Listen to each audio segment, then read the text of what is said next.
Deep beneath the surface of the Rhine River, untouched by the world above, lies a dormant, magical treasure, a hoard of pure gold resting peacefully in the dark. This treasure is guarded by the Rhine maidens, carefree water nymphs who spend their days playing in the currents. But when a dwarf named Alberic emerges from the depths seeking affection, they mock his appearance and playfully scorn him. In their teasing, the maidens reveal the universe's ultimate law. If someone can forge this gold into a ring, they will wield unmatched authority. The catch? To forge it, that person must completely sever their ability to love. For Alberic, embittered by their cruel rejection, the choice is easy. He openly curses love, rips the gold from its rocky bed, and plunges back into the darkness to claim his prize.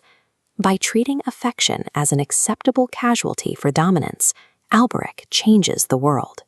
Now that a shortcut to supreme power exists, everyone, from the lowliest dwarf to the king of the gods, is forced to compete for it or risk being crushed by it. Meanwhile, high above the river, the chief of the gods is playing his own dangerous game. Wotan has just commissioned a massive fortress, Valhalla, to serve as an eternal monument to his divine authority. But monuments aren't free. To pay the monstrous giants who built the walls, Wotan agreed to an impossible price. He promised them Freya, the goddess who controls the golden apples of youth and love. Facing the loss of his family's immortality, Wotan searches for a loophole. Using trickery and force, he captures Alberic and steals the newly forged Ring of Power, intending to hand the jewelry to the giants instead of Freya. Stripped of his prize, the defeated dwarf places a final, venomous hex on the gold.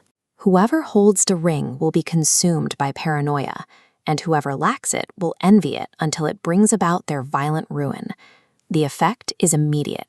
The moment Wotan hands the ring over, the two giant brothers begin to argue. Within seconds, one giant, Fafnir, strikes his own brother dead just to claim the hoard for himself. Wotan manages to keep Freya, but the damage is done. By offering up love as a currency to buy an architectural symbol of power, he has infected the divine ecosystem with a curse he can no longer control. Years pass, and Wotan spends them trying to engineer a way out of his own mess. He realizes he needs the ring back, so he secretly fathers a mortal hero named Sigmund. As chief god, Wotan is bound by treaties and cannot steal the ring. But a mortal, acting freely, could bypass these rules. However, his wife Fricka points out a contradiction.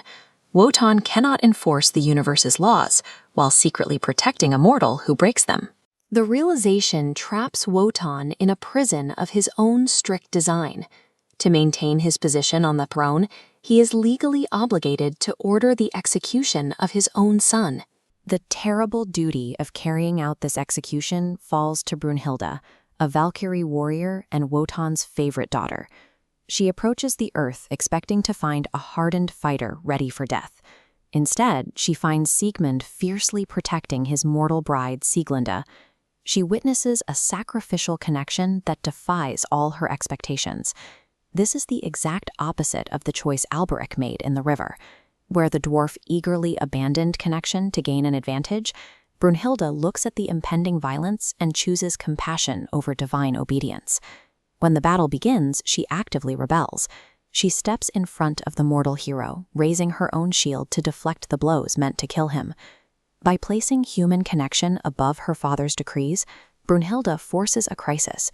Wotan can no longer manage his laws from a distance. He must now descend to the battlefield to personally stop his most loyal agent. Wotan enters the fray himself to salvage his authority. Riding through the storm clouds, he personally shatters Sigmund's weapon with his divine spear, ensuring the mortal hero is struck down. Knowing the wrath that will follow, Brunhilde immediately flees the battlefield. She scoops up the devastated Sieglinde and rides off into the mountains, determined to save the unborn child she knows Sieglinde is carrying. But the chief god is close behind.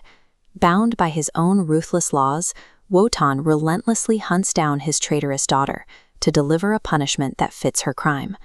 The legal framework Wotan spent decades perfecting has now become his own cage.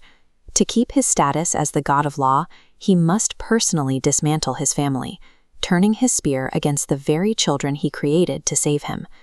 When he finally catches her, the sentence is absolute.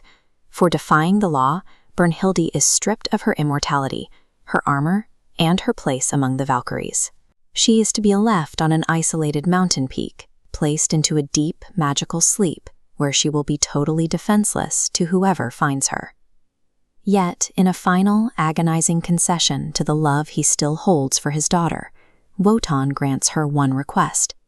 He ignites a massive ring of fire around her resting place, a barrier meant to ensure that only a hero utterly devoid of fear can ever reach her. The flames rise, and the law is upheld. Order is technically restored to Valhalla. But out in the wider world, the cursed ring of power still rests in the dark, waiting for someone bold enough to claim it. From the riverbed to the mountain peak, the cost of absolute power remains the same.